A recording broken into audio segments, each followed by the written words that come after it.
ल आज महाशिवरात्रि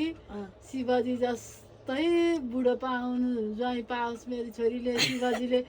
सतीदेवी मरेर नि 100 वर्षसम्म घुमेर फेरि अर्को जुनीमा पनि पर्खेर तिनैसँग बिहे गरेको थियो त्यस्तै होस् त्यस्तै ज्वाइँ पर्नु त्यस्तै ज्वाइँ पर्ने मलाई त्यस्तो आशीर्वाद दिनु भन त मम्मी अनि तँलाई चाहिँ कस्तो डाला आएको अर्काको आशीर्वाद पनि मलाई चाहिँ शिवजी जस्तो नपरोस् अनि पर्नु पहिला त मेरो पालो हो नि त होइन पहिला दिदीको पालो नि त अनि बहिनीको पालो आउँछ त अचम्म जे मलाई भन्नु है मम्मी शिव जस्तो पाओस् भनेर शिव जस्तै तर त कृष्ण जस्तो परोस् सोरस गोपिन जस्तो मलाई चाहिँ शिव जस्तो एउटैलाई उ गरिराख्ने पर्नु मलाई चाहिँ शिवरात्रि दिन त कहाँ शिव जस्तै हो नि मैले देखा अर्को वर्ष चाहिँ ज्वाइँ छोरीलाई पनि टिका लाउनु परोस् आमामा हजुर शिव जस्तो ज्वाइँलाई विशेष गरी